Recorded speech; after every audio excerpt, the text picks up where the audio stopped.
And welcome back, everybody, to another episode of Bubba and the Bloom, episode 235. It's a Thursday evening, which means it is a FAAB preview show. Week 5 FAAB preview coming your way this evening. A little bit of news to get you through this, but it's been injury news has been tame, which has been nice for the last few days.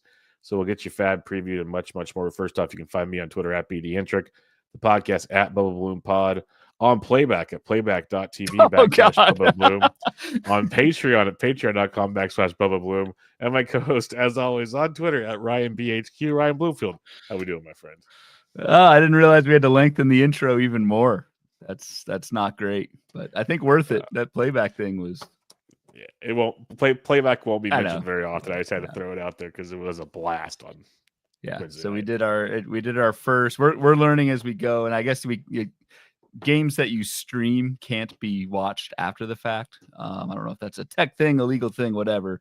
But we did our first stream on Wednesday night. It was a freaking ton of fun watching Bobby Miller just go up in total flames. Thank you to everyone who watched. We had like 20, 30 people for our first stream there, and it was a great time. I love the concept, just the concept of being able to sit down with you, watch a game, shoot the breeze, and just react to back-to-back dongs, to quote you. It was a fun thing. So we're gonna do it more. It's just the I guess the challenge is scheduling in our schedules and getting that all to sync up. But we will let everyone know when we're able to stream more games on playback. Yeah, just I know I can't give you guys an exact date, but between either Friday or Saturday in the afternoon / evenings, I will get you at least one show. I know it doesn't help you a ton right now, but there will be one show in that window. I just don't know which one it is, because the worst part is right now the schedule has like no West Coast night games right now to really screw it up.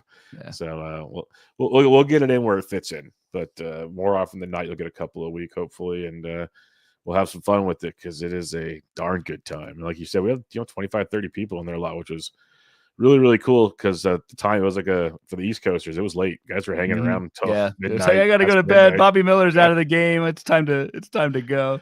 They came for what they knew they were coming for, and they got it. That's for sure. Oh, they got it. Jesus. You got your high noon going right after that, after the Toglia Grand Slam, which was just even more fitting because we just bagged the guy Tuesday night on our show, and then Grand Slam off of Bobby Miller.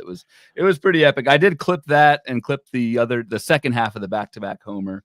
Tweeted those out today if anyone wants to kind of check out those clips. But it was a ton of fun, man. Time flew by. Yeah.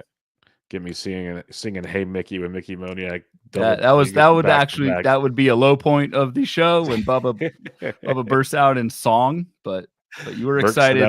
Burke said that was the best part of the show. Well, Burks has questionable taste, so he is an Oregon Ducks fan after all.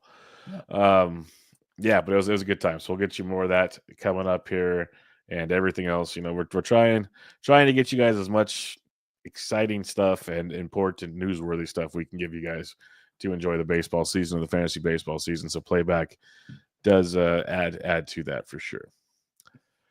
All right.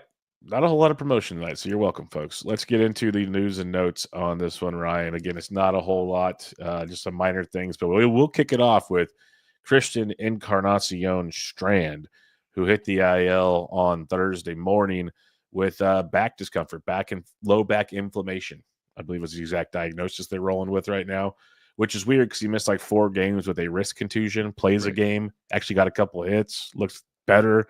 Then he leaves with the back issue. Noelvi Marte got called up. Where are you at on this one? Because I'm waiting the next 2 days to see what the actual diagnosis is and length of this injury. But CES might be hitting the chopping block. Yeah, it makes it that we were kind of on the fence a little. Maybe I was on the other side of the fence on Tuesday night when we did our mid-round slow start hitters with CES, not knowing. I just, when I saw he got hurt, I was the same thing. I was like, oh, I guess they decided to IL him because of his wrist. Guess not. I guess it was the back. So that's even more concerning. CES, if you've got better options this weekend in FAAB, I wouldn't be too hesitant with the drop button there. Even in 15 teamers is always tough, but you probably have another couple injuries you're dealing with on your team right now. So I don't know, dude. Will we see I guess Noelvi Marte got called back up 2 days after being sent down. I don't know. Is Noelvi Marte going to play enough? Like the Reds have not shown their willingness to play Marte. I think he's only got 7 plate appearances, so it could just be another kind of cluster in that middle infield. I guess Jeimer Candelario is probably the primary first baseman. Anyone else fit in there? Well, Spencer Steer? I don't know. I was just say, is Terry Francona flat out said on Thursday that Spencer Steer will be playing first base pretty soon. So I think maybe Candelario to start essentially, but I think Candyman might go back to third. Santiago Espinal is also playing third base. So as usual in Cincinnati, it's a cluster. Yeah. But Steer at first base could be good. I'd take that, honestly, especially with the love you gave Steer on the last show. So that would check out, but it would make the Marte situation very tricky. But like I'm not that excited about FAAB wise. Like I'm not really looking at Marte this weekend. I just don't think he's going to get enough playing time. They didn't give him the playing time when they had the chance when CES was out. I don't see it happening this time. I could be wrong, but I don't see it. Don't see it happening. All right, Matt Wallner hits the IL with a hamstring injury. Hopefully it's not too great. I haven't heard a grade to the strain just yet. So he's out for a bit. Luke Keeschel, I might have butchered that. I apologize, is getting promoted by the Minnesota Twins. He's MLB's number 57th overall prospect in baseball right now. He's a middle infielder. So first off, I'm thinking is Willie Castro's oblique injury really bad? We don't have him on the IL because they didn't play a game on Thursday. Is that an issue? Are we going to get that on Friday? Or do they move Willie Castro to the outfield because Matt Wallner's out? There's a couple options here. Regardless, Keeshel's getting the call, and I feel like if he's getting the call right, he's going to play. So where do you see this one going? Yeah, that I don't. Maybe he will play. I don't know if Keeschel, and I again, we are not prospect guys. I can probably speak for you too, Bubba. We did not know who Luke Keeschel was till very recently. So there is that. Take this analysis with a grain of salt. But what I always do every single time there's a new call up, this is not so subtle plug. I always go over to Baseball HQ's call up page. They do daily call ups for every single prospect that gets called up, and very detailed, thorough reports and stats and that sort of thing. So the guys over at HQ, like they like Keeschel. 69th overall prospect for Baseball HQ. That's nice. A fantasy. Yep. Nice. It's a fantasy centric list. So we are high kind of long-term on Keeschel. I worry about, is he even ready? This is somebody who has 58 plate appearances AAA this season, and that's it for AAA, has only 267 plate appearances in AA for his career. And so, this is quite the jump for Luke Keeschel. So we'll talk about some other call-ups either throughout the team-by-team thing or in the next couple of news hits. I'm not that excited FAAB-wise in the short term for Luke Keeschel. I just think there's a decent chance he gets eaten up the first go-around against Major League pitching, even though, like you said, he might play just because the Twins are, dying. There's no one left. I'm very nervous. This is involving the mascot is what I'm nervous about because he left with an oblique injury. We have no diagnosis yet. And he had the day off Thursday. That's what I'm worried about. Yeah. So I wouldn't be surprised. And if that's God forbid, a grade 2 where he's going to be out for over a month, then this gets interesting. Then the play gets interesting. Now, they're running with Brooks Lee. He already got the start. He had a home run. They want him to do his thing. So, yeah, Keeschel could be a nothing burger when all things are said and done. But he could also, he had some power. He had some speed. He could get some love in that regard as well. So, time will tell. We got a couple days to figure it out. So, I'm with you. If it turns out he's just kind of filling in, I'm not as excited. He kind of reminds me of what Brooks Lee was last year. Everyone was so excited when Brooks Lee got called up, got a little run. But to your point, the dude he was born in August of 2022, Ryan. I was a month away from starting my first semester in college. 2002? That's how young this kid is. 2002? Yes. You said 22. No, sorry, 2002, yes. He was born in 2002. He's 22 years old. This, and so very raw is my point on this. So we'll see on him as well. All right, this is a prospect I was hoping. Catcher. Yes, this is a prospect I was hoping was called up a couple weeks ago when the White Sox had an injury to the catching department. Edgar Caro is getting the call. And yeah, Scott, I have T-shirts older than him. I'm with you. Edgar Caro is getting the call for the Chicago White Sox. He got the start on Thursday, went 0 for 3 in his debut. Kid can hit. He hits for a really good average, has really good OBP skills. If like for like tout line, this guy's actually quite intriguing if people need catchers. It just comes down to like, is he going to be the primary guy? In theory, if they called him up, he should be the primary over Matt Theis, just bottom line. But it's the White Sox. So just keep that in mind. Right now, he looks like he showcases 10 to 15 home runs, really no speed, but he's still so young. I know like prospect guys say he's got a big power hit tool that maybe he taps into at some point. But regardless, like if he's playing every day, he's going to have catcher 2 viability in like 12-team and deeper leagues, I think. I think he's that good to be productive. So that's my 2 cents. I actually did know something about him because I have written him up in the offseason. Yep. We kind of wanted him on opening day. So, yeah, it is the White Sox, like you say, but the White Sox actually do play their prospects. Like Miguel Vargas. They keep calling him up. Is playing. Chase Maidroth has started every game he's been up since he's been let off today. So, like, the White Sox are willing to let their prospects play, which is what we want in this case with Edgar Caro. So, yeah, this is a second catcher that I'm excited about. I don't know if you agree with this comp. Usually you don't agree with my comps that I throw out there, but would you say like Gabriel Moreno type where it's a good batting average, but not much else? I just don't know about the power right away for Edgar Caro. He's probably a kind of a blend between a Gabriel Moreno, Kyber Ruiz is where I see him fitting in. Somewhere in that kind of blend. I personally, which is like a good second catcher, like we're saying, especially great if he catcher plays, too. Like, because the idea, like, and we people probably hate me for this forever, but we have pounded this in the catchers department why we like Kyber Ruiz and some of these guys, because batting average at catcher is insane. Like, you just don't get that. So to be able to get this off the waiver wire, nonetheless, like we've seen some of the struggles at the catcher's position this year. If you can get this off the wire, that's pretty sweet. Yep. Like Danny Jansen managers, this is your guy right here. Like stuff like that. Yep. So we'll see how that goes. All right, a little bit more here. Mike Clevenger got DFA to the applause of many on social media. But my question to you, Ryan, because I tried to decipher it last night on Breakfast with Bubba, and the real thing is do you even want to try to attack the White Sox closing situation? That's question one. Do you even want to deal with that? Second, if you do, Ryan, how are you going to attack it? So I'm not, and it's easy. Yeah. It's like a cheap joke to say, "Oh, it's the White Sox." They're not, whatever.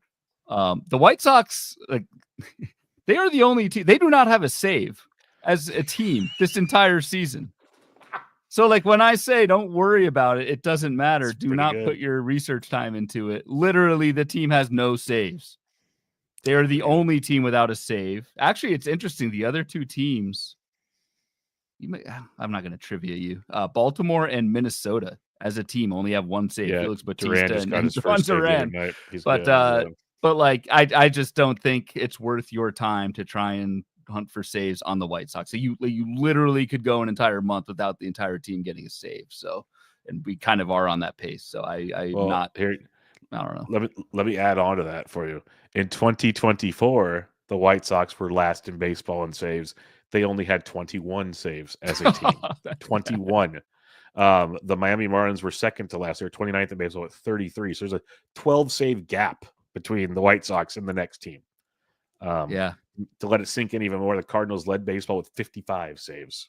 Yep. So, yeah, you don't need to stress about it personally. Nope, you don't. Okay. Well, so we won't. Good. My point that I wanted to bring through came through, so that was good. Lastly, this one is awesome and angry at the same time. Caleb Durbin is getting the call to the Brewers, and I drafted a lot of Caleb Durbin, and where I could drop him, he pretty much got dropped on the first FAAB period because it seemed like this was going to be a while situation. Caleb Durbin will be coming up. Oliver Dunn is sent back to AAA. Technically, though, the guys that are starting at the positions where Caleb Durbin will play are still on the roster. So we'll have to see how that plays out.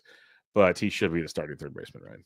That's what I was going to, like, do you think he gets some run? Because the Brewers, like, have not, remember who was the Tyler Black, right? Yep. Last season, like, got called up around this time last year. We thought, kind of like unlike the White Sox, the Brewers have shown the willingness to send up, send down, blah, blah, blah. So I don't know. I think Durbin will get regular run, and if he does, it's absolutely worth targeting. But there is that like 10%, 20% of me that's like, what if this is another? He's literally like up for the weekend, like some Brewer prospects from last year. So that's my only hesitation here. Yeah, no, he should be a one of the best pickups this week, personally. Like I was looking at, we'll talk about this obviously when we go through our team by teams. Like Caleb Durbin is 4% rostered in OCs right now. That is going to be a very interesting FAAB process this weekend with Caleb Durbin, because I know I'll have bids in, but I'm always tempted and scared. So we'll see if it pays off. And then again, it's OCs. Someone's going to get him for $1 somewhere. So be prepared for that as well. So don't be like thinking you can't afford someone. Put some bids in. Just put them in. Yeah, you never know. I mean, it could be a ton of steals. Like a lot of the projection system, basically on FanGraphs, like 150 plate appearances the rest of the season, whatever. With playing time is playing time. But in those 150 plate appearances projected for Durbin, it's 3 homers, 7 to 8 steals. If you project that out to like times it by 3, assuming Durbin is their everyday third baseman, that's pretty good production from the wire at a position that is pretty scarce. He won't have the average, but he's like this year's potentially Xavier Edwards with getting all those steals off the wire. More power though. So yeah, more powerless average. I'm more referring to, there's always like 1 or 2 steals guys that come through off the wire every year. This is your guy. This is the one, basically. All right, that'll do it. Like I said, small amount of news, but it was actually pertinent compared to like, hey, this guy's day to day, this guy's day to day. It's actually something. How would you rank, just to wrap up the news? How would you rank, and again, a team, whatever position, Durbin and FAAB this week? Durbin versus Caro versus Keishall versus Noelvi Marte. It'd be Durbin. Well, it depends if you need catcher. So yes, to your point. Sure, yeah. Just in a vacuum. It'd be Durbin, Caro, Keishall, Marte, almost in that exact order. Okay. And for me, Durbin and Caro, and then a big gap, and then Keishall, and then probably another big gap, and then Marte. Like if I'm bidding on Keishall, it'll be for like $3, $4, probably. Like I'm not going to hide that. Like it won't be for much. And if I get it wrong, I get it wrong. It's fine. Yeah. And Marte probably won't even be on my bid list. Yep. So that's just the reality. To your point. He'll be on the same list as potential White Sox closer candidates. Yes, they'll be right on the same milk carton. All right, let's check it out. Let's get to it. Week 5 FAAB preview for those that may be new to the show. Here we go, team by team. Previewing next week's schedule. We'll talk most added at Fantrax, and then we'll talk some 2-step pitchers. So Ryan, what are we looking at here? So this is our weekly planner that's available for every Patreon subscriber. These are Google Sheets that I give access to all of our Patreon folks and update these every day throughout the weekend and into next week. So it's not just the schedule grid we're looking at here, but it's like you said, the top free agent risers at Fantrax, and then starting pitcher matchups for the next couple of weeks. So feel free to check that out and support the show if you would like. Big thing for me this week, we got our first 5-game week. We've got the Cubs and Dodgers. They play a 2-game set against each other through the week. And so Freddie Freeman will get his 2 rest days without having to miss a game. So that's the benefit of a 5-game week. Had to throw that one in there. Oh, that was got playback. We're getting to watch Freddie for once. Wow. Not good. Just hobbling. Not that good. Was I'm kind of glad there's no replay of that one, because I was going pretty hard against you were getting nervous, man. You were venting on that one. Seeing and my guy round second.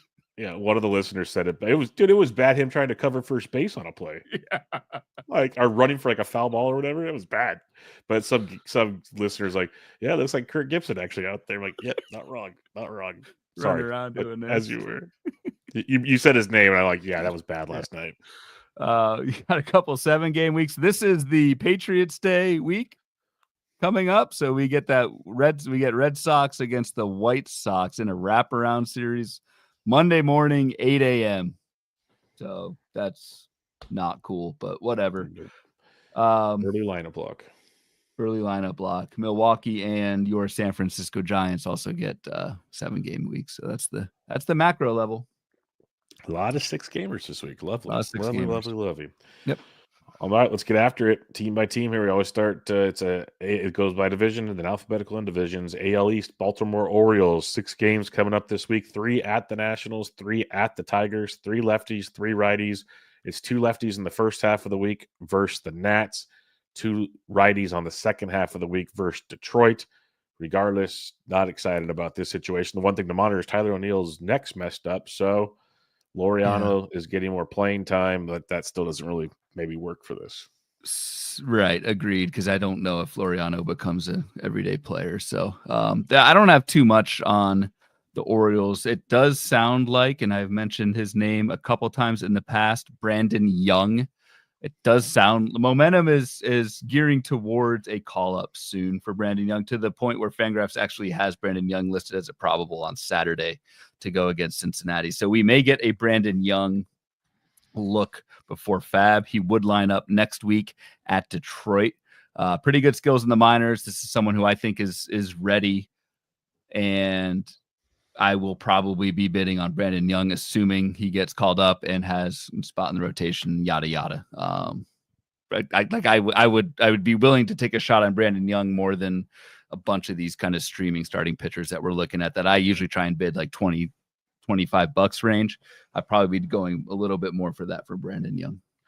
Yeah, and Kyle Gibson's got one more rehab start. Just keep that in mind. But yeah, and if Young is good, that's fine, because we got news on Thursday that our buddy Grayson Rodriguez was supposed to throw a bullpen, and he got shut down for RIP. MRI. Yeah, he's done. Like he's done. Like I don't know why we're, unless you have an IL spot and unlimited IL spots. Like I don't. I kind of counted Grayson out a while ago. Grayson Rodriguez is 100% rostered. He's 100% rostered in 12. I just looked that up too. Like, come on, people. It's the writing was on the wall. I mean, it sucks, but like, yeah, I don't know. And I think that 100% I think will drop now that it's a shoulder soreness or something. So. Yeah, especially like, well, it'd be, well, as a non-Grayson manager, I would love for them to release that news on Monday on the results of the MRI, but I doubt that happens. So yep. All right, Boston Red Sox. You mentioned it, the Boston Red Sox, 7 games this week. They got that first Patriots Day game against Jonathan Cannon and the Chicago White Sox. And then they got 3 at home versus Seattle and 3 at Cleveland. It is 6 righties and 1 lefty. The first half of the week is all right-handed bats. So what are we looking at here when it comes to the Boston Red Sox? It feels like most of the pieces we'd like are already rostered. Agreed. And that is true. The lineup, I don't see much. Like we talked about Ceddanne Rafael on our Tuesday show, how we were kind of actually encouraged by some of the skills despite the slow start. But Rafael, I don't think is available even in 12-teamers. So not doing that. The only thing I have elsewhere for the Red Sox is the rotation maybe getting somewhat healthy with Brian Bayo coming back probably next week, and then maybe Giolito the week after, something like that. So yep, that's the latest news. Yep. I mean, for me, Bayo, I think, well, I don't know if you like Bayo more than me. You used to like Bayo more than I did. I kind of treat him as like almost like a streamer. So I don't get too excited for the news, but I do recognize there is a ceiling there with Brandon Bayo. So if you want to get out ahead of it a little bit and you like Brian Bayo, you may want to throw some coin at Bayo, and it may not even be a stash. Like he may actually be pitching next week. Yeah, Bayo will be back next week, barring a catastrophe in his final rehab start. And yeah, he's basically a streamer for me as well, because the strikeouts are so inconsistent. It's very tilting at times. And then Giolito should be back the following week, barring something with him as well. So as to your point you were making, and there's still no word on Cutter Crawford because his knees don't work. All right, the New York Yankees, they have 6 games coming up next week, 3 at Cleveland, 3 at home versus Toronto, all right-handed bats. The one thing I'm going to mention to you, Mr. Bloomfield, because I was on board with what you said last week about Orlando Cabrera, who did go deep on Thursday. He was starting versus right-handed pitching. The first right-handed pitcher of the week he sat against, and that made my face just I wanted to just rub. I was angry. Just put it that way. But he was back in the lineup Thursday, went deep. So he played 2 games so far this week. Would you still be in on Orlando Cabrera? Is my long-winded way of venting. Yeah. I as a corner option, I think Cabrera is reasonable, just because it is a decent streaming week with 6 righties, and it's 6 righties that like it's Gavin Williams, it's Tanner Bybee, looked pretty bad today. It's real bad. Luis L. Barrios could blow up. Scherzer's listed. I don't think that happens. And then Gossman. So like it's a pretty soft schedule. So I like Oswaldo Cabrera this week. The other thing I wanted to point out is Trent Grisham is back to not playing all that much anymore. So I know like there was some heat on Grisham on last week's show. Oh, I thought you said pin cushion for a minute. I was like, what? Pin cushion? I heard that so bad. I was like, who's pin cushion? You looked all confused. Yeah. Trent Grisham. I get it.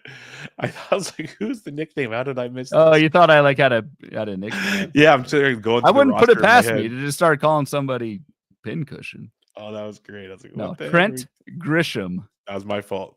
Is back to being he started 2 of the last 6 games. Yeah. Like I hope you all didn't spend too much on Grisham's hot week. Pin Cushion's hot week the last week. Maybe that's Grisham's nickname now. It might be. Just remember the cushion for when there is an injury in the outfield, because then he will. Yeah, we know he gets the role essentially. So there will be something there. Dr. Doom in the chat says more Ben Rice, and I agree with that. I think Ben Rice he's widely rostered. I wish I got more shares. I got a couple shares a few weeks ago and wish I got more. But for like start sit, even in 12 teamers or whatnot, Ben Rice 6 games, right-handers, like you absolutely start Ben Rice next week. Yep. One of the better starts of the week, it looks like. So yes, 100%. Tampa Bay Rays, they get to leave their friendly confines and go to some real ballparks for the week. 3 games at Arizona, 3 games at San Diego. So some interleague action for the Rays. 1 lefty, 5 righties, which bodes well because the Rays are starting to platoon, Ryan. They started the season out not really platooning. Then injuries have created about 3 really solid platoon situations right now. Yeah, we're back to Rays being Rays again. Richie Palacios is back from the IL. I don't know if he plays every day. Started on Thursday. Started in left field. He did. So there is that. So Richie Palacios in a 5-game right-handed week. Could be interesting in deeper leagues. Cameron Meisner is not really slowing down, and actually he's now leading off. He's sitting versus lefties, which is so annoying. I can hear the frustration there. There's only 1 lefty this week, though, Bubba. Don't worry. I know. I'll still play him, but it's just like I sat him this week because he is sitting and he still had a great week. It's just like, God, I hate you. Yeah, he seems to at least be adjusting to adjustments at this point. Christopher Morel kind of. We've talked about him as almost like a drop. Not anymore. Not anymore, but it's still a 40% strikeout rate. Like there's still some problems there with Morel. I'm more of the small samples with like a Christopher Morel because he's so streaky. If you just go back to even like April 6th as a small sample, so it gives him like 10, make the 10, small 10 sample games. Even smaller. Well, it gives him 10 games. It's still a 44% K rate, but he's hitting 289, 4 extra base hits, a homer and 2 steals. That's who he is. Like, yeah, it is. So my point is, he's not like dead weight anymore. But yeah, the strikeouts are still very not good. Yeah. But sorry.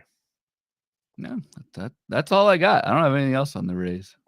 Yeah, but Meisner, if Meisner is somehow still available for you, that would be one of my more prioritized pickups on the week, especially if he's going to lead off. He's still only 31% rostered in OCs. So is that he'll be. Yeah, I have him in one of my 2 OCs too. So he'll be a popular target around the world this weekend. And Palacios and deeper. Let's see how it plays out, because maybe they're just giving Morel a day off because he hasn't sat in a while. See how that one plays out. But yeah, the other guy I will mention that surprisingly we didn't this week because we have all the time is what's his roster rate before I say it out loud.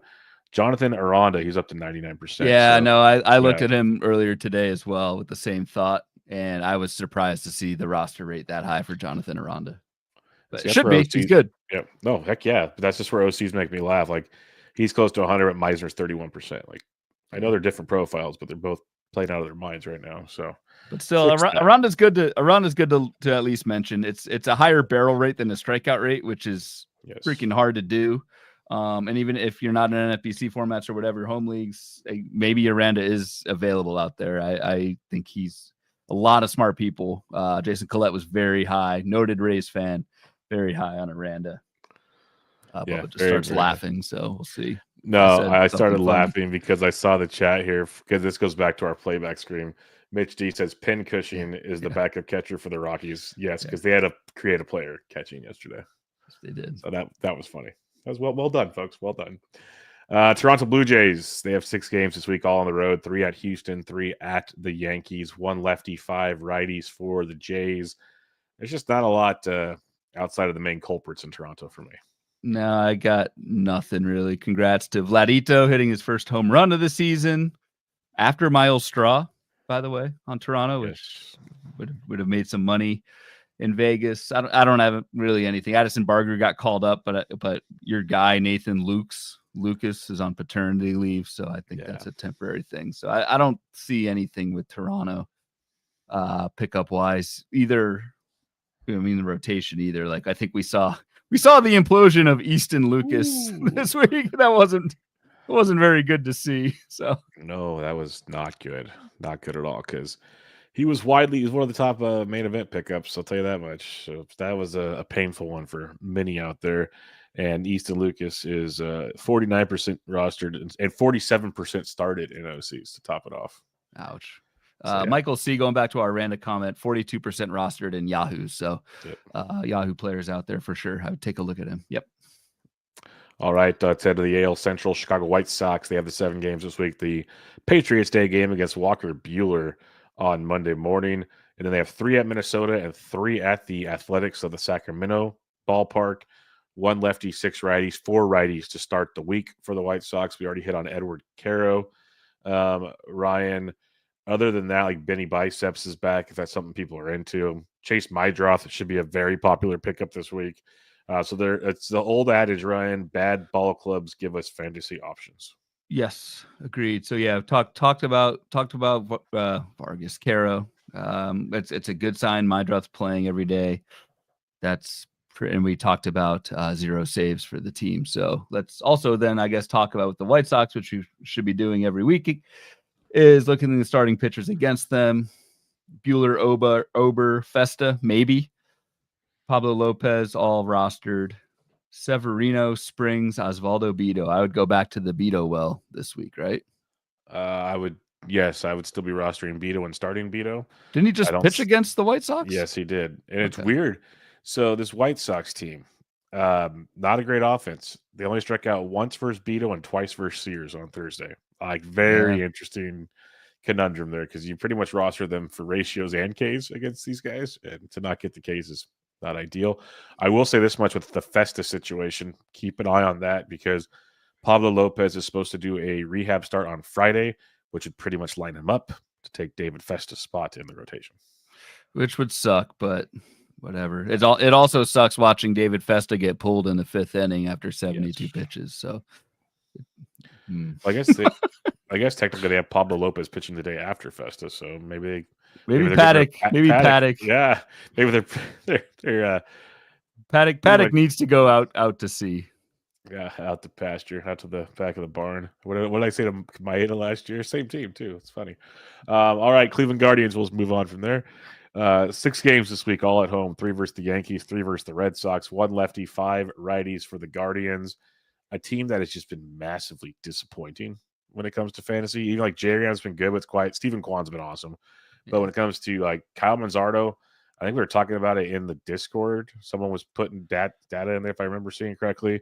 The dude isn't hitting for average, but the barrel rates, strikeout rates, all that stuff is awesome. So I'm holding Manzardo. Maybe not starting him automatically, but I'm holding him. How would you approach this week for the Guardians? Because ad drop wise, there's not much there.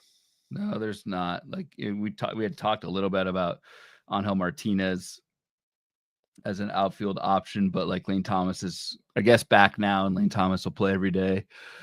So no, I do wish Big Christmas would play more than just against lefties, but that's not happening. So I don't see much here, man. Yep, I'm with you as well. All right, we'll move on to the Detroit Tigers. They got 6 games this week, all at home. 3 versus San Diego, 3 versus Baltimore. Right now, it's 1 lefty and 4 righties because they're still deciding who pitches for Baltimore in the first game of that series. Because is it going to be Gibson? Is it going to be Young, as you mentioned? There's a lot of moving pieces there. So for now, it's 1 lefty, 4 righties. we'll see how that the cookie crumbles in that one. But what are you liking here with the Detroit Tigers? Hopefully people are jumping on the Dylan Dingler bandwagon. It's been a quiet week from him, but as a catcher, I'd still ride that train all day long. What else are you looking at? Similar to Cleveland. There's some teams, there's just not much going on right now. I don't see much. I did talk about Justin Henry Malloy as a leadoff guy last week. That is no longer happening. Gleyber Torres is back and leading off, which Gleyber Torres back leading off is actually kind of interesting. Right in front of Kerry Carpenter, he's running a little bit. I like that, but that's not really FAAB talk. The only other thing I'll throw out is Tommy Kahnle got a 2-inning save today. It kind of seems like he's the primary, which is not nothing in Detroit, but probably already rostered. And that's the guy I was looking at a couple of weeks ago when this started, but then it was like such a Mets in Detroit. I still kind of stayed away, but I'd rather attack the Detroit situation than the White Sox. If anybody's, well, I'd rather, rather do a lot of things than cut off my big toe than attack the White Sox bullpen. But so other appendages, whatever. I was gonna stick with toe, but we'll just go there. All right, moving on. The Kansas City Royals, they have 6 games this week, all at home in good old Kauffman Stadium. 3 versus Colorado, which is a great time to try to stream a pitcher, and 3 at home versus the Astros. 1 lefty, 5 righties, 3 righties to start the week. So if you're looking for streaming options, we'll just jump straight to that. Michael Lorenzen, would you put Michael Lorenzen up against the Colorado Rockies? Jesus, I can't stand Lorenzen. Because Bubich and Reagan should be rostered. So Lorenzen's your only option. I would, and then people will stream Lorenzen against the Rockies. I mean, how can you not? They are truly awful. They are truly awful team, organization, ownership. So I would do that. Hitter wise for Kansas City, I got nothing. Molehill Massey, we're now calling him. No longer Mountain. He got an RBI knock today, like a single. Great. I don't know how long the Royals can keep playing Michael Massey every day at second base. It was a fun really nickname and a fun story, but that thing's starting to go away. Yeah. Oh well. It happens. All right, Minnesota Twins coming up here, 6 games, all at home, 3 versus the White Sox, 3 versus the Angels. So again, get your Twins pitchers, but you talked about that. We're kind of curious on how that all aligns. Is it Fester or not? It looks like 2 lefties and 4 righties for the week, split up 1 and 2, 1 and 2 for your weekly periods. We talked about Keishel, Ryan. What else are you looking at here in Minnesota? So we talked about Keishel. We're just kind of like lukewarm on. Maybe that's even being optimistic in terms of how much to bid this weekend. We talked about the pitching situation. Edward Julian is playing okay right now, leading off against righties. It's a 4 righty week. It's 1-2-1-2 split, so it's hard to in weekly leagues or bi-weekly leagues to roll with Julian. Deshaun Kersey Jr. is playing. That's just a statement. I have nothing else to add to that. Ty France is only 25% rostered. Yeah, what's Hey, I picked him up last week. I gave you your dues. I gave you your props. What's with these people? Ty France is good, man. I think he should be if you're dropping CES, Ty France is a very valid trade-off right about now, because that's the one thing we talked about with CES on the Tuesday show is there's not a lot at first base right now. That was all like Ben Rice, Torque, all these guys, they're already gone. So replacing is the problem with when it comes to CES, and France is a guy. Are we with Minnesota? Are we in almost White Sox mode, especially with these injuries where we're streaming against the Twins? Like we've got fair Davis Martin, who's been sneaky good. That's one thing we kind of passed over that with the White Sox, but Davis Martin, he's maybe not an everyday starter, but definite streaming option. So this is a good point you make against a team like the Twins. Martin is not a complete pushover. 2 first names though, so there is that. Shane Smith. No. Shane Smith? No. No Kyle Hendricks. I wouldn't do that. Jose Soriano probably rostered, so you're not streaming. He should be rostered. Anyway, just throwing that out there. The Twins are so bad right now and beat up on top of that I think they are a pretty good team to stream against. That is a very valid point, so don't mind that at all. All right, to the AL West here, we got the Sacramento Athletics. 6 games this week. 3 versus they're all at home, so that's going to be fireworks. 3 versus Texas, 3 versus the White Sox. Supposed to heat up to like mid 80s, maybe creep towards the 90s next week. So get ready, folks. Buckle up, as they say. 3 Rangers, 3 White Sox, which, man, talk about bad pitching. 1 lefty, 5 righties. Like, I don't know who you can get in Oakland, but get them. Yeah, get them if you can. Like, even like smoke them if you got them, especially against this crew. Good hell. One of the best setups to hit against all week here.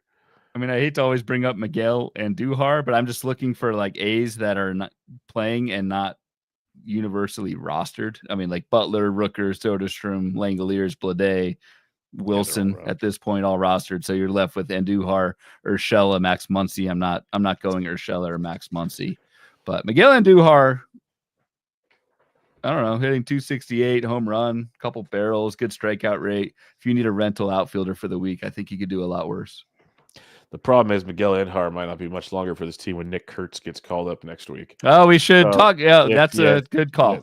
Glaring omission there. Brent Rooker just played left field again on Thursday. He's creeping closer to getting outfield eligibility. I think that Nick Kurtz might make his debut in the bandbox that is Sutter Health Park in Sacramento, and could be in for a monster week. Now in NFBC, probably doesn't help anybody. But in your Yahoos, your Fantrax, if he's not already rostered, go get your Nick Kurtz right now, because I think we see him next week at the latest. You might see him this week. I think they wait till they come home and you see him next week. And so proper context over that, Nick Kurtz over Durbin and Edgar Caro. Yes, Nick Kurtz would be out of everyone we've talked about so far. Nick Kurtz would be my top pick about now.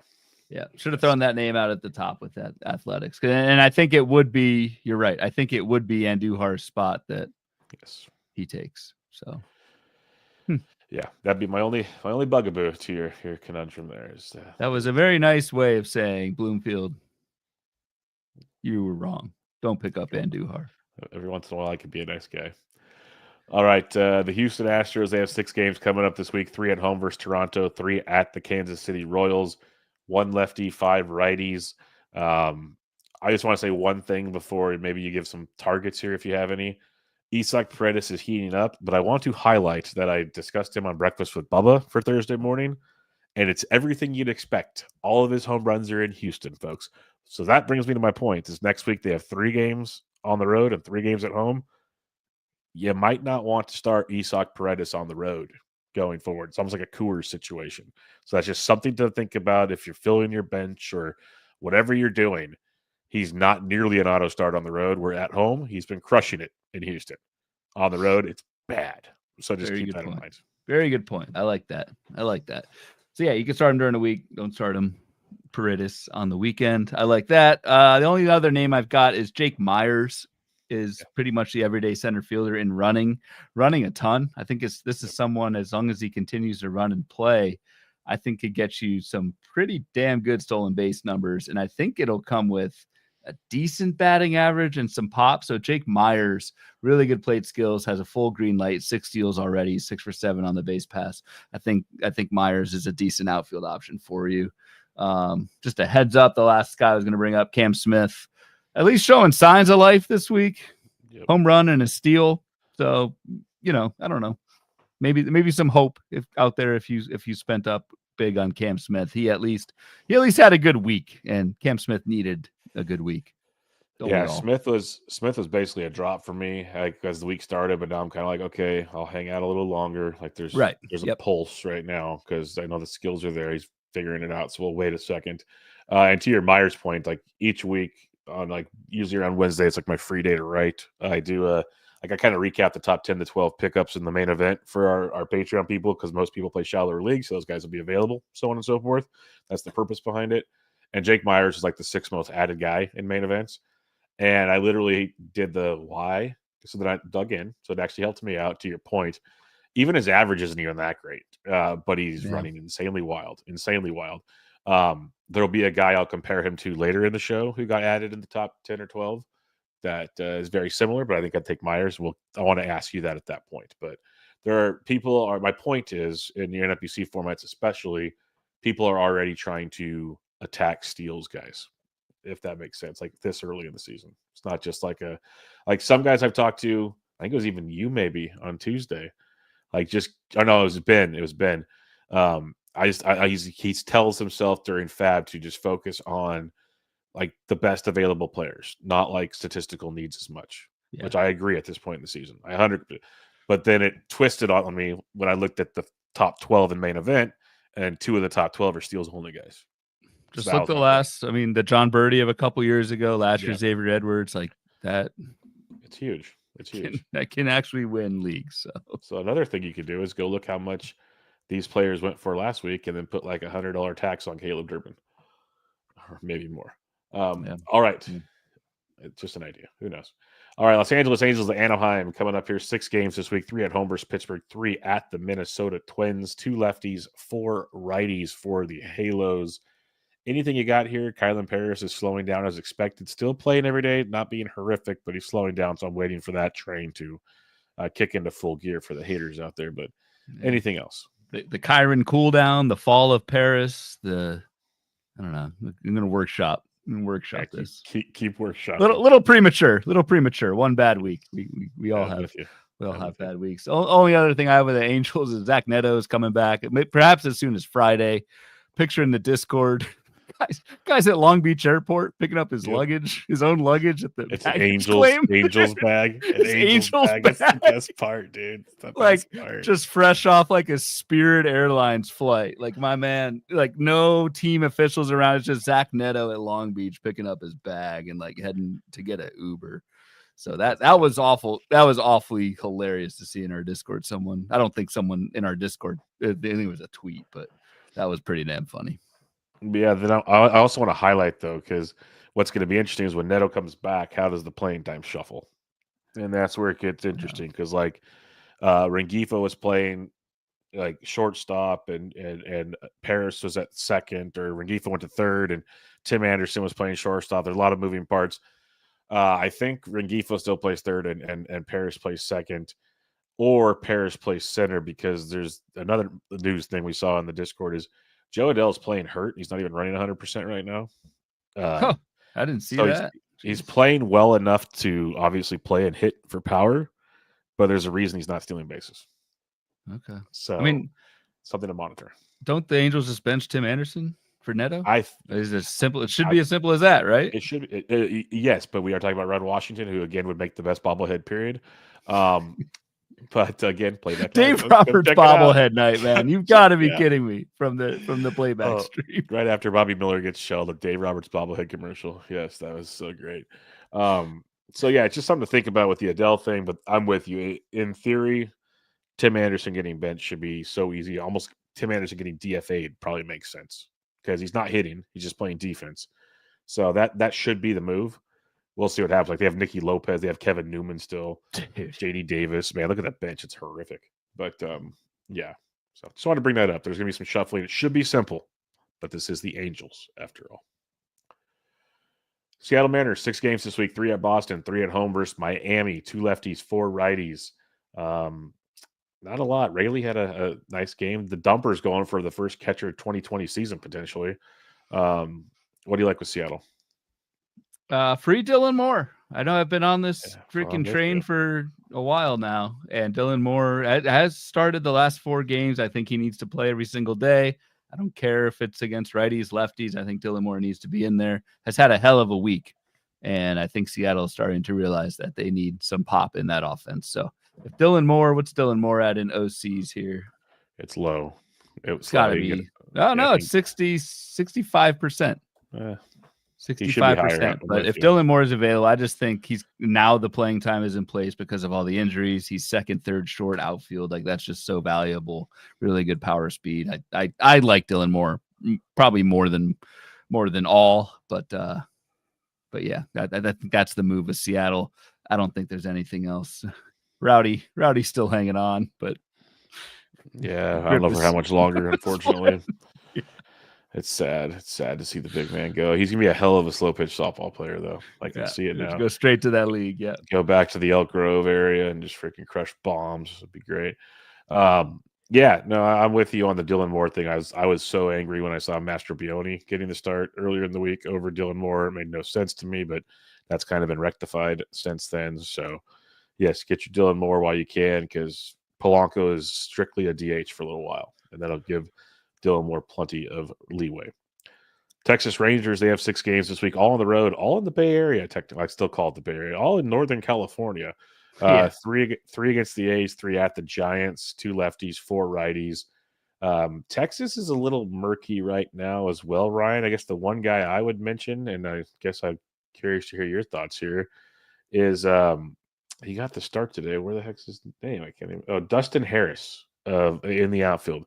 If he continues to get run, he's played against the last 3 right-handed pitchers, and they have 4 righties next week. So it's deeper league most likely, but he had some power and a lot of speed in the minors. If he gets regular playing time, I like some Dustin Harris. Not gonna lie, I'd never heard of Dustin Harris until about 5 seconds. So doesn't surprise me. I was kidding. So, I got nothing. Like that, so I actually got nervous, and so I looked at his Fangraphs page. I don't feel as bad now. It's 15 career plate appearances for Dustin Harris. So no, I don't have much on Dustin Harris. And I wish I would have seen your face when I was talking about that. Anything else? Because I want to highlight that I have bench Jock Peterson for the foreseeable future. Oh yeah, he's brutal. He is so unbelievably bad, hitting a buck .065 right now with 1 double. He has a .022 ISO, a -18 WRC plus, a 6% barrel, and a 32% hard hit rate. It is dreadful. Yeah, that's a low light. Other Rangers highlights. I've got Wyatt Langford. I think is back very soon. Hit a bomb in Double-A rehab today. Yes. Patrick Corbin got bit by a spider. That was awesome. Kumar Rocker pitched well today. Kumar Rocker needed that. Had a bunch of Ks. Is pitching for his status in the rotation once Jack Leiter comes back. So maybe the spider will finally take out Patrick Corbin and keep Rocker in the rotation. Yeah, we'll see. Yeah, you made a good point. Leiter returns shortly. All right, we'll head to the NL East here. The Atlanta Braves. They got 6 games coming up this week. 3 against St. Louis, 3 at the Arizona Diamondbacks. 1 lefty, 5 righties. They just promoted Alex Verdugo. They did. And Let's go. They sent BDLC back, which super shocked me. Wouldn't you send the other lefty back? No, they kept Kellenic up there for some reason. But Alex Verdugo's up. Alex Verdugo's available, and Alex Verdugo will weirdly enough be a very popular FAAB target this week. I think he's going to play. And look at the schedule. Look at that 9% K to walk of 5 right-handers that Atlanta faces this week. Like, it's Fetty, Matz, Palante, Gallen, Merrill Kelly, Brandon Pfaadt. That's very reasonable. So, like, we can make fun of Alex Verdugo all we want. I think he's actually a decent streamer for this week, assuming Atlanta plays him. I think they will. Yep. So I don't know. I think you're in the I right. want to go overboard. I mean, it's Alex Verdugo again, but yeah, I don't know. You're 15 teams. You're not wrong. So yeah, go get your Verdugo. Other than that, not much to get too excited about. Any concerns with Spencer Strider after his debut? Not really. Outside the velocity kind of trending down throughout the start. So I don't know. I mean, but again, what can you do about it? Yeah, no, you're not doing anything about it at all. So yeah, agreed. All right, Miami Marlins, they have 6 games coming up this week, 3 at home versus Cincy, 3 at Seattle, 5 righties, 1 lefty. It started last week, Ryan. Get your Jesus Sanchez is only 56% rostered in OCs. Connor Norby came back on Thursday. He's 41% rostered. We're getting some signs of life in Miami. So that's an easy 1-2 punch for me. Man. Not to be too hyperbolic, but Miami could be the center of the FAAB universe this weekend. It seems like that happened a lot last year, too, towards the end of the year. So like every week, Jesus Sanchez, please. Yeah, I know. Especially a 5-game righty week. Like that's a really good spot for Jesus Sanchez. Connor Norby, I dropped in 12 teamers. Yep. He, I'm sure, is available in a bunch of leagues. 41%.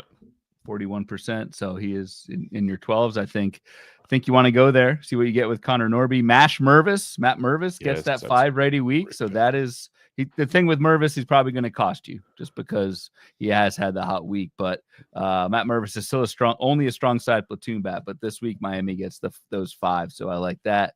And then this is digging real deep, probably too deep. But Griffin Conine is playing well in the outfield. Has a max velo of 117 miles an hour. He's hit a ball 117 miles an hour this year, which is like not many people on this planet can lay claim to that. So decent K rate, good power, hitting 300. Griffin Conine, maybe like an NL only thing, but even 15 teamers conditional bid, I think Griffin Conine is at least worth your attention. Yeah, to your Mervis point, he's 24% rostered in OCs right now, and he's played 9 games at first base, folks. So he's going to get that util eligibility is about to disappear. So to the CES point we were discussing, Matt Mervis could be a first base replacement with tons of power if you want to play that game. So another guy to keep in mind. I will let you go and pick up Griffin Conine if you'd like. I'm not going to tell you no. And a deep format, it makes sense. You're a 15 guy. Hey, man, trying to cater. I get it. That's why I'm not throwing it completely out with the bathwater. But yeah, it's tricky. Would you stream like an Andrew Abbott versus Miami? Abbott looked decent in his return to Cincinnati. Probably. Yeah, 15s. I just wanted to bring him up because he's in play here for the Reds when they're playing Miami here. And Abbott's 22% rostered in OCs right now. He went 5 innings, picked up the win, a 1.80 ERA, and 5 Ks in that first start. Yep, I would do that. All righty. New York Mets, they have 6 games this week, 3 at home versus Philly, 3 at the Nationals, 2 lefties, 4 righties. Francisco Alvarez could be back this weekend or at the beginning of next week. That's pretty much all I've got for the Mets is Alvarez. You want to pick him up, obviously, if he is going to be back if he was dropped. Outside of that, I don't see much. Congrats, Mark Vientos, on hitting your first home run of the season this evening. It was a cheapie. It was a cheapie, but it counts. So whatever. It all counts in the end, folks. Philadelphia Phillies, they have 3 games at the Mets, 3 games at the Cubs. Big series early in the season for the Fighting Phils. 1 lefty, 5 righties for Philadelphia. For those that are keeping track at home in the vent discussion in our Discord, Bryson Stott's already starting to get that platoon situation going, so it doesn't affect him as much this week, but keep that in mind. Discussion point from the offseason. What else you like in here with the Phils? But also, Stott has taken Kyle Schwarber's leadoff role. Stott is leading off against righties, so which is interesting. Schwarber's now down to 4th, and Schwarber played left field on Wednesday. Still don't think he gets outfield eligibility anytime soon. Let me see how many games he's played the off. I'm just curious. I think just one. I think that's the only one. Yeah, that is the first one that you are correct. Okay. Outside of that, the only thing I have for the Phillies is Ranger Suarez is due back this week. Next week, yeah. Yes, coming up this next week, yes. The week we're talking about. I always get this and next week screwed up. Week we're talking about. No. He's going to make one more rehab start, then come back. Okay. Which may make the stash bid even more interesting. Ranger Suarez may be cheap in FAAB this week if he's available. I think you want to grab Ranger Suarez right now and for when he's back, which he is 84% rostered in OCs. Jeez. Okay, so never mind. Yeah, I was with you on that one because that's higher than I thought, man. I mentioned it on Breakfast with Bubba. I said this is the time to stash, because he's gonna be back there. He looked real good in his last rehab start. So okay, yeah. Well, check your wire for the Ranger. Maybe available. All right, Washington Nationals here. They have 6 games at home this week: 3 versus Baltimore, 3 versus the Mets, 1 lefty, 5 righties for the Nats, which means Luis Garcia should get to play, which is good. What else? What do you like here in Washington? I've got my eye on an old friend in Washington, Ahmed Rosario. Do you think he plays regularly with Paul DeJong out? With Paul DeJong's fractured nose, he's supposed to be the guy, yes. And Ahmed Rosario, he's not that old. I think he can get you 20 bags in a good full season. I think he can get you a decent batting average. Washington loves to run. I think it's a great fit for Ahmed Rosario. I like the signing when it happened. It's just I didn't know if he was going to play enough. And I think now if he does, Ahmed Rosario, where the hell does he even qualify? Position-wise? I believe it's third base right now. Is it only? No, it's second and outfield. Oh, Jesus Christ. He's playing third base, though. But he's playing third base. So he may get second, third, and outfield. I just think that's a pretty valuable piece for someone who I think is still decent. And with DeJong out for a while, I think that's a good move, Ahmed Rosario. I don't hate that. The other player I was hiding earlier in the show to compare to whatever speed demon we were talking about earlier. Jake Durbin? Myers. Jake Myers? One of the most popular pickups as well is Alex Call of the Washington Nationals this past week in main events because he's leading off for Washington and he hits around 300. Doesn't steal. He doesn't do much else. He's pretty much he's a cheaper rise. Is the way I call him. Cheaper rise is what he is. But he's going to lead off. If this offense is as good as we think, he can score a ton of runs. I'm not in love with him. Just want to throw it out there. Some very smart people that spend a lot of money on fantasy were heavily involved in adding him this past week. So something to keep in mind as you are maybe looking to stream here and there or whatever. He's probably definitely a deeper league play, but someone to keep on your radar. It would be interesting if he ran more, but for whatever reason in Washington, he's not. So it almost feels like he could pull a Victor Robles if he leads off for them and starts running just a little bit more. I mean, he hasn't run at all. He's run once. I know. So, I know. Like, but it is weird, like you said, though, like because they all run crazy. To your point, which is interesting. So maybe something will change. I would take to answer your question. I would take Myers over Call. There you go. Okay, but you answered the call on that one.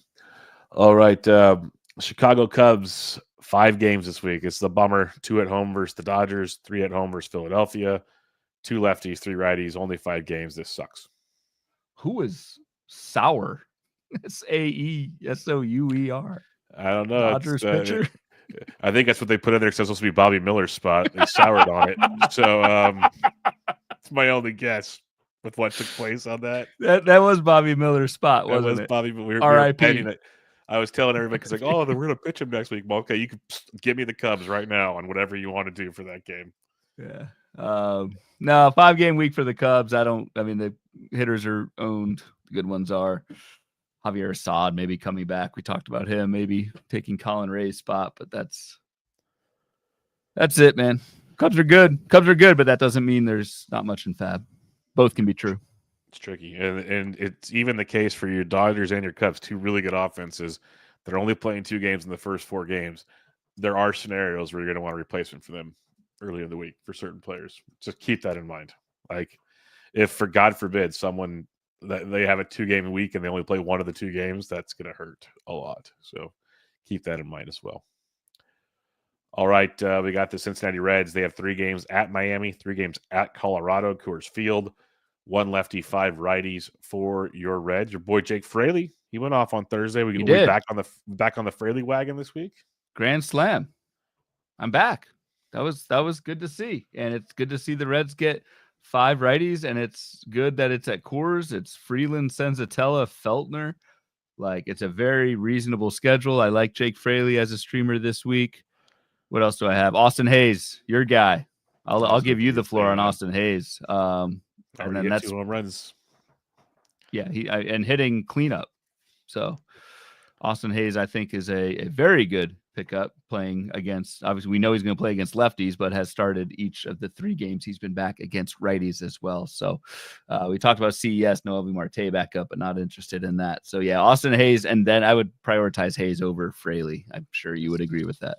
100% would agree with that one. So Fraley's fine though for a stream for the week, but yeah, give me Austin Hayes because I play him all the time. So Milwaukee Brewers, they have 7 games coming up this week. Oh, and then we talked about Andrew Abbott, pitch him. 7 games this week, 4 at the Giants, 3 at the Cardinals, 2 lefties, 5 righties for the Brew Crew. Caleb Urban is the main name you need to know on this one. Anything else coming out of Milwaukee for you?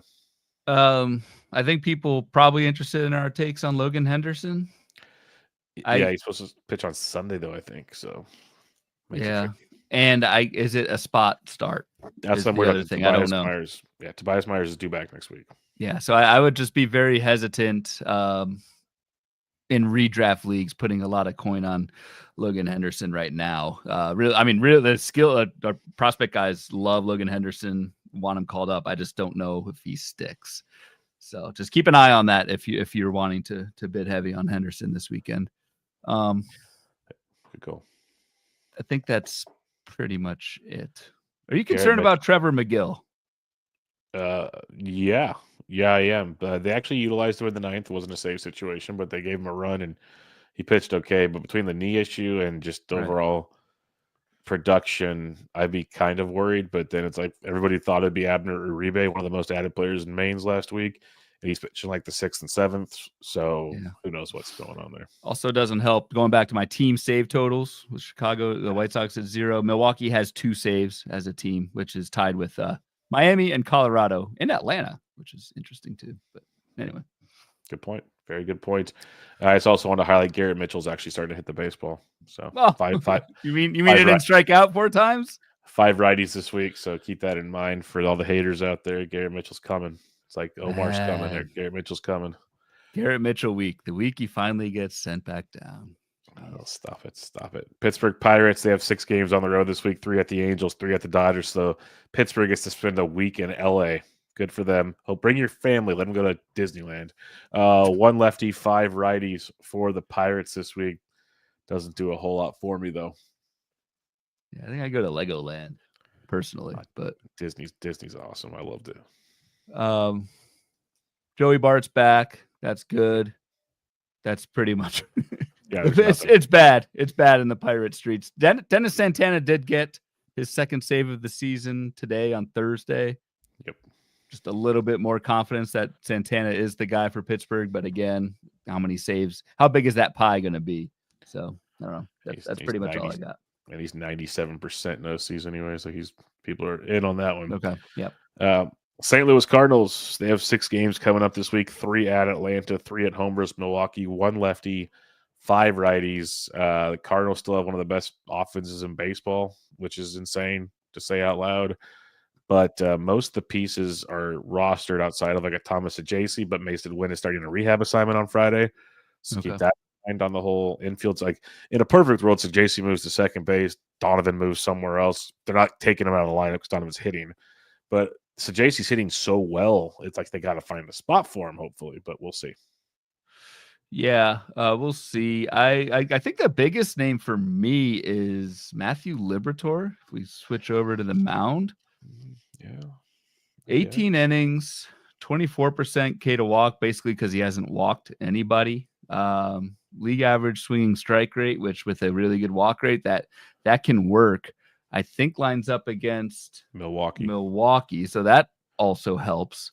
I'll probably say all this in Liberatore is like 90% in 12 teamers. No, he's 29%. So this is somebody who, he's looked terrible in the majors, but Liberatore, did have some pretty heavy prospect pedigree coming up and at least has been pitching well to start. So Matthew Liberatore would be a starting pitcher on my list for FAAB this weekend.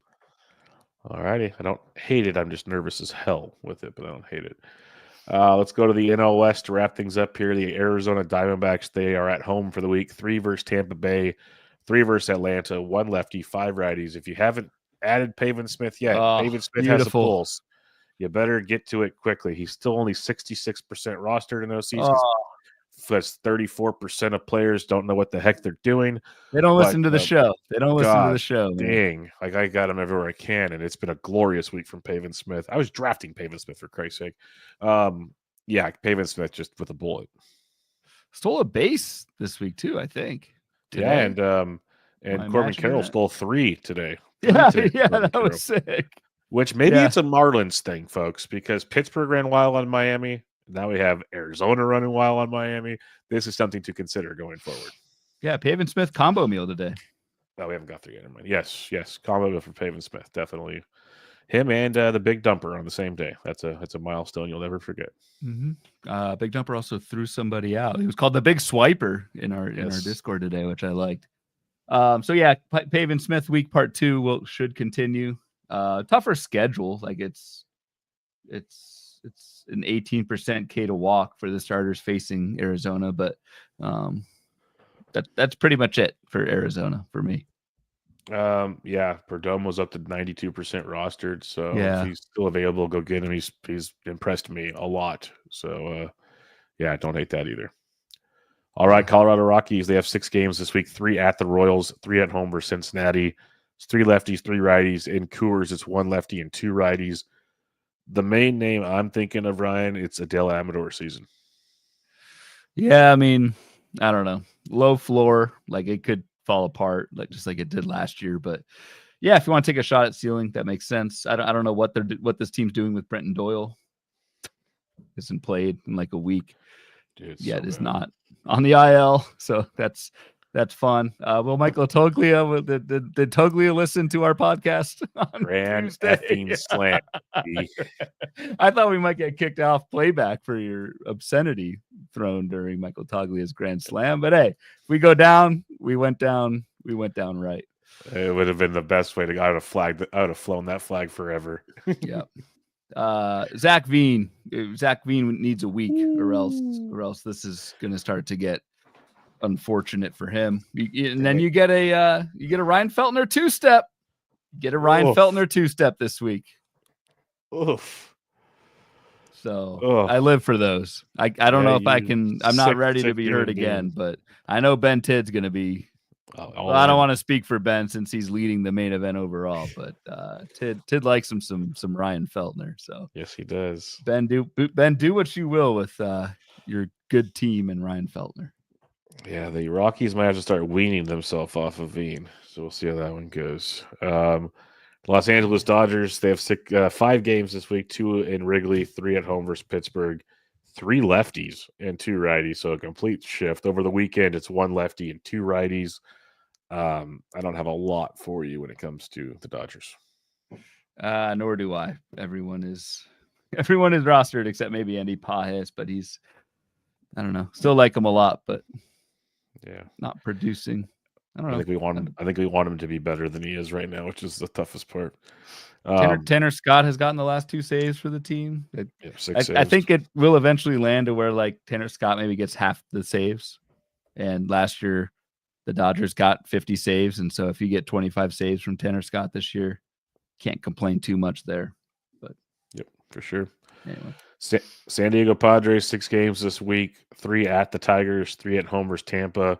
All right-handed pitching, but as usual, Ryan, the Padres just continue to run out the same dog and pony show, except right now it's actually so banged up. It's a different dog and pony show. I'm just not that interested in what they're offering. Clean the sheets.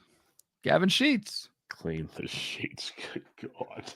Cleanup hitter against righties. Gavin Sheets gets 6 righties, 6 good righties, or for the most part.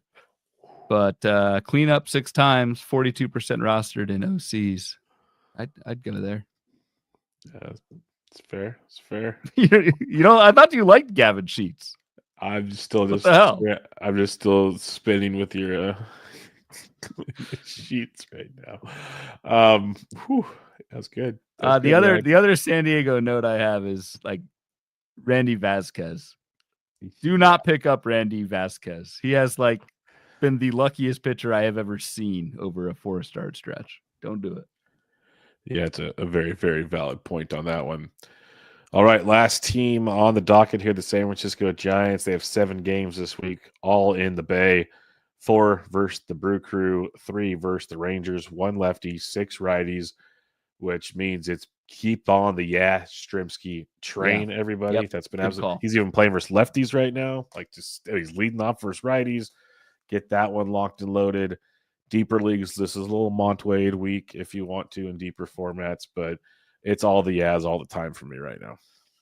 Agreed. Good call last week. That helped some Discord folks out. We got a couple messages this week, so that was cool to see. I don't know. There's not too much else with the Giants, in my opinion. If you can stash Birdsong, stash Birdsong. That's okay. That much. Like because Jordan Hicks. I think it's a combination of Hicks.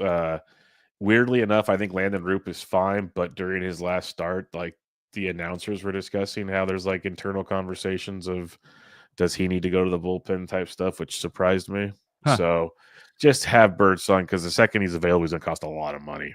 Like I know you can't stash everybody, but if you can stash Birdsong, stash Birdsong. That's what I would say. Yeah, and Birdsong is 34% rostered in 12 teamers on NFBC, so pretty widely available. Good call. I get it's tough to stash all these guys, but if you have a stash spot, make Birdsong a priority for that stash, I'd say. Over like, just trying to give people Ranger Suarez. I'd probably still take Ranger Suarez. just because we know he'll be locked into the rotation. Yeah. That's a good Probably would comp though, in theory. I can't come up with any other kind of I'd stashers. probably do Birdsong over like a Lucas Giolito per se. Yes. Okay. And Brian Bayo. Yeah, probably over Brian Bayo. That's closer. That's close. But yes, probably over Brian Bayo. Okay. But yeah, that's a good point. Like proven injured guys versus the prospect that we like the injured guys, at least we have an idea of when they're coming back. So yeah. Good point. Good call. All right. Any final thoughts? We're looking at the schedule here before we get into the top free agent risers as we kind of basically check our work. Oh, yeah. Here's a good one. Real quick. Here's a good one. Michael Cicchini, Zebby Matthews. Interesting one to stash as well. When is that happening though? See, I'd rather have Birdsong. I feel like Zebby should have been up already. So like I'd rather go Birdsong, but Zebby's better than Birdsong, I think. I'll say that much. Yeah. Yep. Okay. Yeah, it's just tricky. I don't know what the Twins. I think they just moved Festa up over Zebby because just the schedule worked out that way.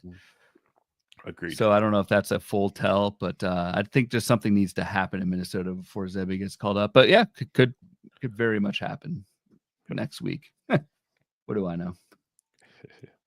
All right. Any other thoughts on the old schedule here before we talk about most added and dropped? Monday 8 a.m. lineup. Monday 8 a.m. Jonathan Cannon. What a way to start the week. 8 a.m. Pacific time, everybody. Well, yeah, of course.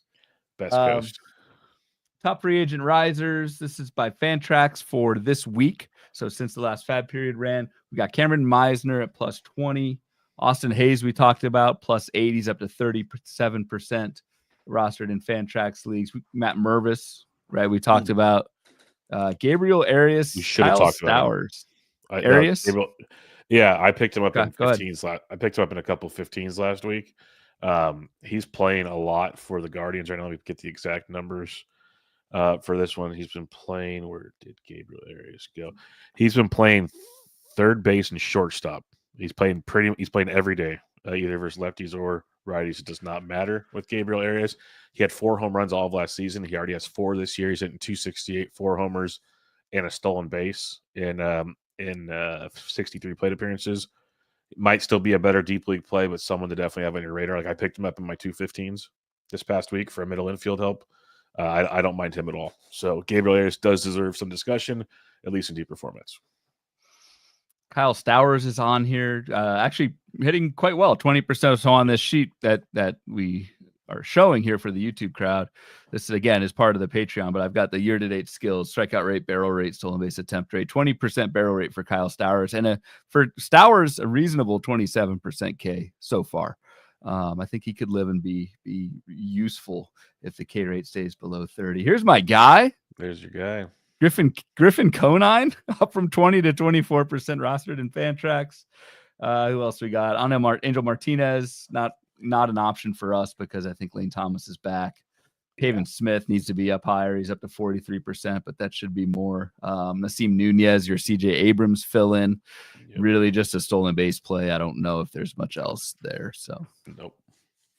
And the rest of the list I really want nothing to do with outside of Dylan Dingler, and there's Jake Myers. Eric Wagaman, I'll say, in deep streaming situations. Well, just because last year he had his moments with the Angels. So that's what I want to bring up. He's basically the guy platooning with Mervis at first base because they DFA Jonah Bride. If it's the right trade him, they DFA'd him. They ended up getting traded because of the DFA. Yes, I think to the White Sox or something like that. Wagaman could have some appeal. He'll be first base, third base. It's got a little bit of pop, but like I'm not running to do it. But look at a 10% K rate and a small sample, 8% barrel rate. He's not dead weight, basically. I think it's interesting that he's on the list. It is interesting he's on the list. I'll agree with you there. All right, let's go to the pitcher side, Smarty. Biggest pitching riser is Jose Quintana. I don't know what well deserved. Well deserved. Why is that well deserved? Because with Quintana, I've discussed it on some, some shows. Man. No, what Quintana does is the same thing like Martin Perez does. Is these old boring veterans that they'll throw 5 to 7 innings, give up 2 to 4 runs, limited strikeouts, but like in a deep league format, that's super serviceable. I think it's a serviceable. 2-step. I think it's at San Francisco, at St. Louis. Maybe that's not a 2-step, but those are the next 2 opponents for Quintana. I don't know. Yeah, it's a 2-step. Is it? Yeah. We didn't talk about we talked about Logan Henderson. We're both a little apprehensive there. Quinn Priester. He pitched well against Detroit. He's pitched 5 innings in both starts for Milwaukee, giving up, I think, 1 run, like 8 or 9 strikeouts over that run. So he's been good, but where's the ceiling? I don't know, but yeah, I guess he's got a better ceiling than Matchup. Quintana. Quintana's got a better floor. Yeah, maybe. And Priester's got a 2-step as well with the Giants and Cardinals. What am I missing with Lance McCullers? Why is he number 4 rising on Fantrax? He's probably like 2 to 3 weeks out. Is that it? Yeah, unless there's a setback. Always possible with Lance. Nah, that couldn't happen. Well, would McCullers go back right into the rotation? Because they kind of that's what I don't know. I discussed that when I talked about Blue Ball and the PT tomorrow this past week. Yeah. McCullers hasn't pitched a major league game since 2022.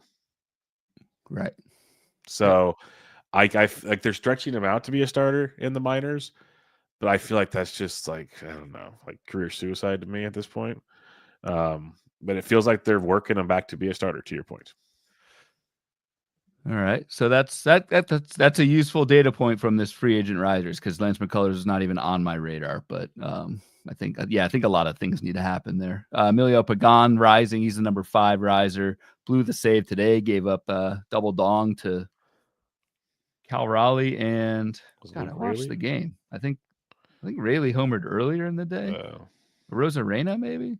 Yes, it was back to back. It was Raleigh Rosarena. Back to back. Yes. God, I can't. My memory's going. Matthew Liberatore, number 6, who I brought up. So I like that. I don't even know who Jake Dreyer is on the Dodgers. Maybe people are speculating he's coming up. God. Maybe it's an ice cream bobblehead day. Dreyer's ice cream. Oh, they seem to give them out to everybody in LA. Dude, that was Jesus. All right. Osvaldo Bido is rising as well. Who else? Randy Vasquez is rising. Come on, people. That's about all I got in terms of the JT Ginn. JT. Yeah, let's talk JT Ginn. There were some smart people that are on JT Ginn. I still need to be convinced. Sell me some gin. Yeah, I'm not a big gin and more of a juice guy personally, but yes, JT Ginn. I speculated on him, I guess, in the PT tomorrow a few weeks ago. It happened, and what we saw last year, he had his moments. He was, first good run with the bigs, was ups and downs. We saw him at AAA this season through 2 starts, was just lights out on the mound again. 2 starts, but dude had a 51.4% K rate in 2 games, a 46% K to walk. He's just slicing and dicing. How many games? The Pacific Coast. 2 games. It was a short sample, 11 innings. He was slicing and dicing AAA, and he got the call. Looked really good. 5 1/3 innings in his debut, and allowed 1 run, struck out 6. So what I like to see there is the strikeouts carried over, essentially, which was a big thing for me.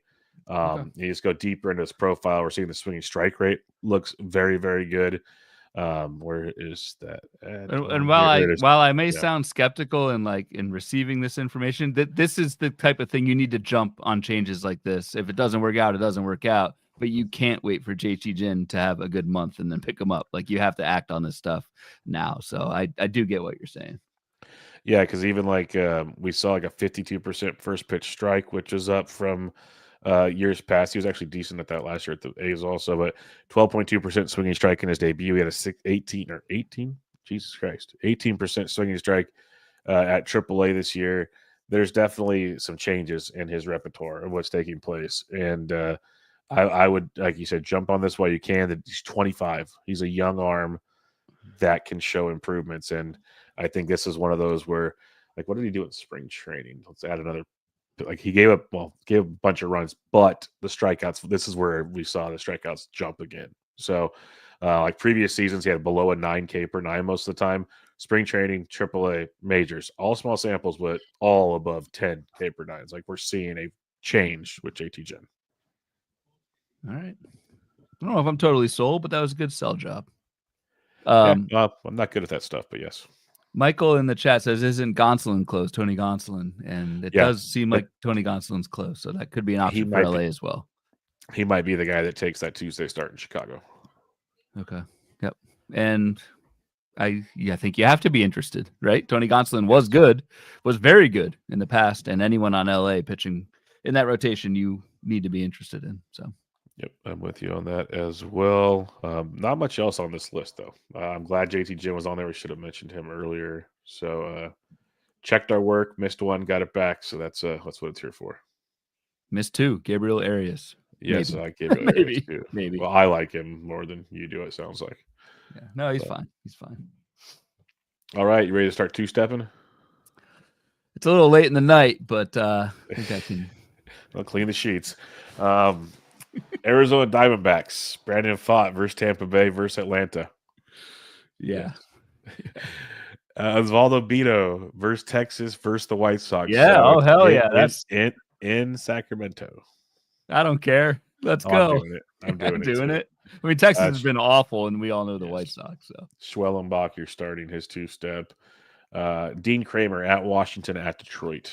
Jesus Christ. I don't think I'm doing 50. the Dean. This guy comes up. This guy's like a two-step every week.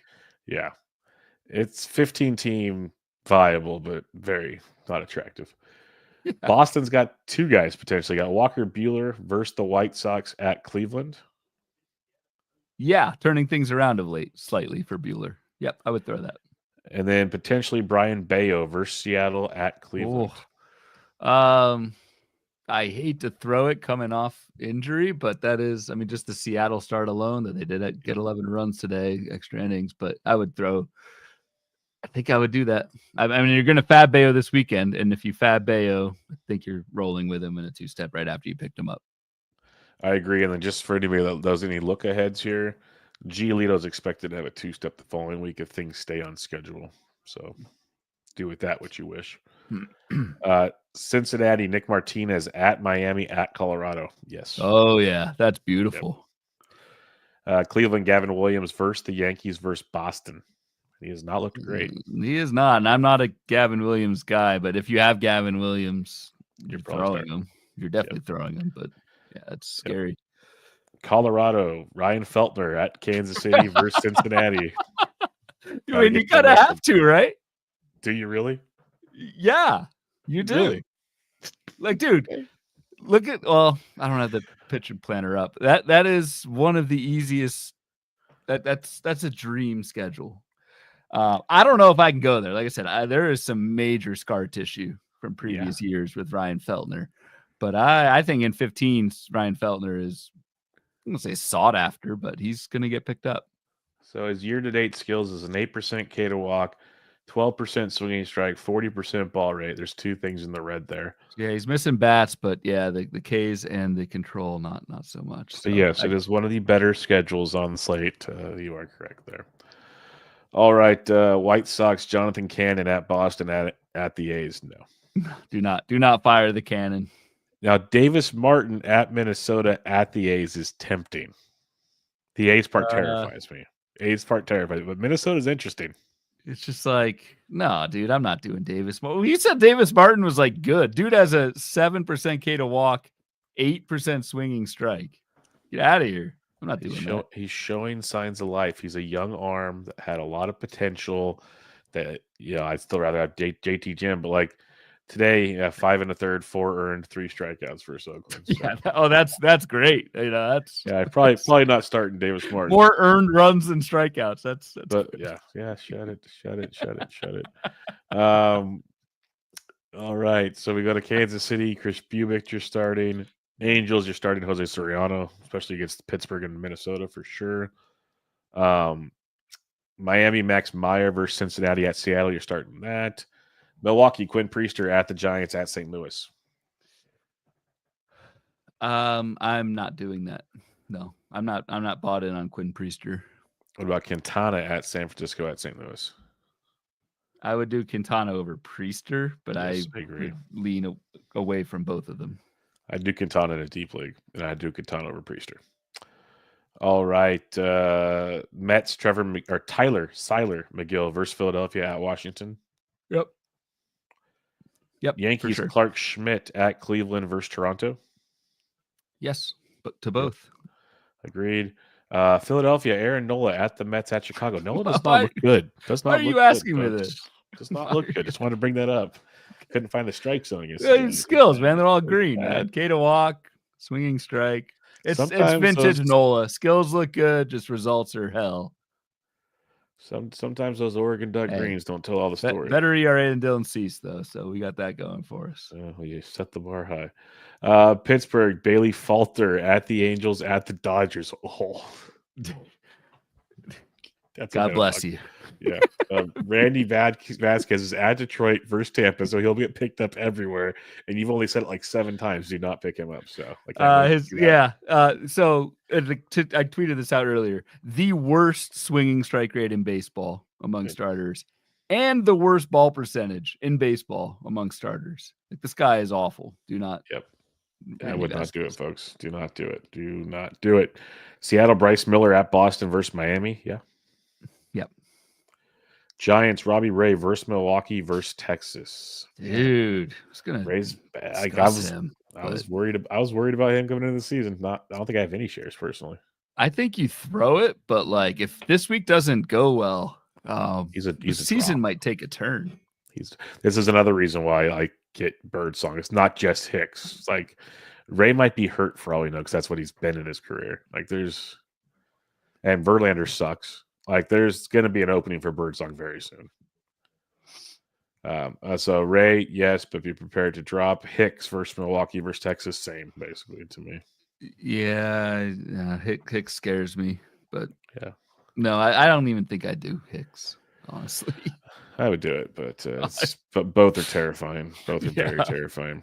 Tampa Bay, Lytle at Arizona at San Diego. That's a no for me. That's a no. That's massive nuclear potential. Yeah. Kevin Gossman at Houston at the Yankees. Yeah, Costin's pitched well. Yep. I agree. And then Mitchell Parker versus Baltimore versus the Mets. Yes. Yeah, Mitchell Parker's sneaky decent, and the Baltimore thing scares me, but they're not as good against lefties as they are against righties. So I think Mitchell Parker is kind of a sneaky 2-step. I like it. I like it too. I'm going to keep pitching him. Just be prepared for the blow up, because the underlying metrics are scary, like very scary. And he did this last year. Like, he had a lot of good starts, but then he had like the blow up where you're just like, okay, yep, that was what I deserved for rostering him this long. But it started this week versus Baltimore and versus the Mets. All right.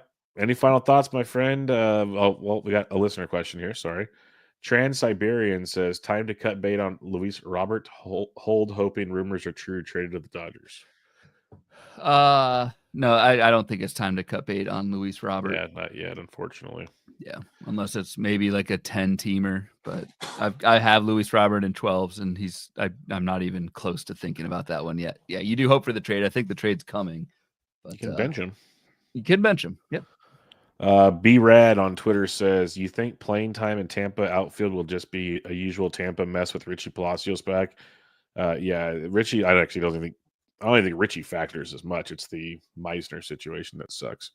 Yep. He says, what's your guess when DeLuca and Lowe come back? When DeLuca comes back, he should start, or maybe he platoons with Meisner. And yeah, it's going to suck. That's all I can say. Agreed.